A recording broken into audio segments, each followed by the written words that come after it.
One of the hotly contested debates in world football is the usage of a tiebreaker.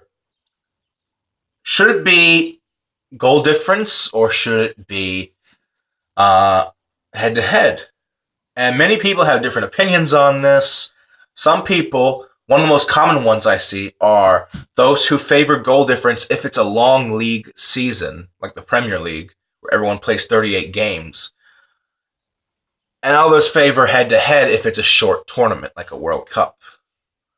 Now, I can understand why people say head to head, because head to head surely would mean that the team A that beats team B is better than them if they beat them, especially if they beat them twice over the course of two legs in a long Premier League table.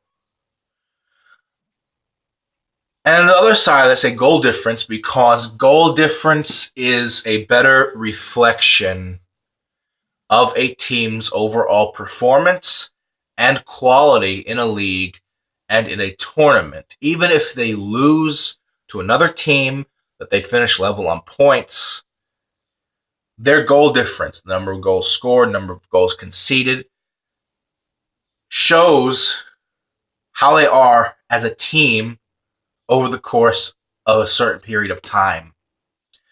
So I want to hear your guys' thoughts. Do you favor goal difference or head to head? And do you favor them in general, or it depends on the circumstance, like a short World Cup group or a long league season? I want to hear what you guys have to say below, because everyone I speak to has different conflicting feelings on this. It's really almost down the middle as far as how people feel. It's not like a unanimous type thing. Personally, I favor goal difference. Not, but here's the controversial part. Some would say I favor goal difference not just in a long season format, even for short tournaments. And I know that sounds harsh, but here's why. Even in a small World Cup group where there's 4 teams and you're playing 3 games, if you lose to a team that you finish level on points with, but you go through on goal difference, I still think that's fair. Why is that fair? Because the whole point of having a group stage of a tournament, first of all, the first criteria that we determine to who advances from a group stage are the 2 best teams. I'm using the World Cup as an example here. The 2 best teams with the highest number of points. Points are the accumulated results of teams' performances in the group. For me, it only makes sense by logical extension to keep using a team's overall performance in the group as the main criteria for its advancement until you've exhausted that means. What I mean by until you've exhausted that means would be if everyone finished on same goal difference, same number of goals scored, same number of goals conceded, then you have to use head to head. I would agree with that. You would have to use head to head. But if you look at a team, let's say Team A dominates Team C and Team D in the group. Team B doesn't, but Team B beat Group A, Team A. Team A and Team B finish level on points. Team A has a goal difference of +5. Team B has a goal difference of 0. Team B did beat Team A, and you'd be right. But the whole point, as I just said, of having the 2 best sides in the group go through is having the 2 best sides overall go through. Because when you use goal difference, even in a small tournament, you're putting emphasis on a team, on all 3 games being played by a team, and not just putting all the importance into one result. You are accounting for a team's entire performance in that group and not basing their advancement on one game. So Another argument that I like in favor of goal difference is that it provides a sturdier armor against the possibility of a one-off result that otherwise would not happen, hence an upset, dictating who advances in a tournament. When you use goal difference across 3 games, it's a better reflection of a team's overall quality, and it would safeguard them from getting eliminated by a team who was relatively weak in the group but managed to pull off like a 1-0 upset over them. And to give a perfect example of this, go back to Euro 2012. Group A. That was a weird group, how the way it finished. Go on Google, look at Group A, Euro 2012. You had Poland, one of the co-hosts, along with Ukraine that year. Poland, Czech Republic, Russia, and Greece. The Czech Republic got destroyed in their opening game, 4-1 to Russia. They won their next 2 games. And because the other 3 teams picked points off of each other, the Czech Republic actually finished top of the group with a negative goal differential. And they deserved it because why? They got 6 points. No one else got 6 points. The Czech Republic deserved to finish first.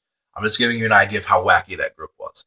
It was the first time ever in a European Championship where a team with a negative goal difference won the group.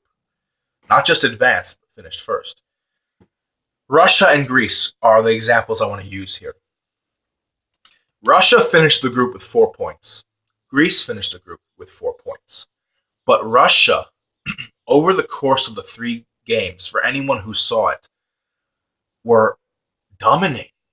They were the much better team than Greece. Greece, as we know, Greece always plays an ultra-defensive, boring type of football.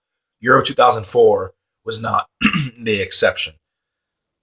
Greece, overall, if you look at their performance and how they played, they were not as strong of a team as Russia. Russia was a better team that year.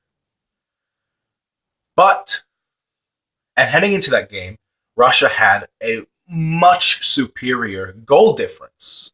I think their goal difference was plus 3 or 4, and Greece was -1. -1. Greece, I saw the final match between Greece and Russia. Greece scored off of a clever throw-in that the Russian defenders could not clear out in time. They grabbed 1 goal before halftime, and ever since then, Russia could not come back in the match because Greece held up firm in defense. Greece beat them 1-0. Now, if you get a result, that's a result. No one can take that away from you. And I'm not taking that away from you. But because of the head-to-head rule in the European Championships, it's different than the World Cup. In European Championships, head-to-head determines who goes through. Greece went through. Russia went out. Greece went through with a 0 goal differential across 3 games. Russia went out with a +3 goal differential. Across the span of the 3 games played, Russia were the better side. They got the results where they were needed. Greece just held on for dear life. They pulled off the upset. You have to give them credit for that. They pulled off the upset, and they went through. That's why I'm against head-to-head, because it presents situations where a one-off result that is unexpected determines, has more importance placed on it than a team's record across a group stage phase.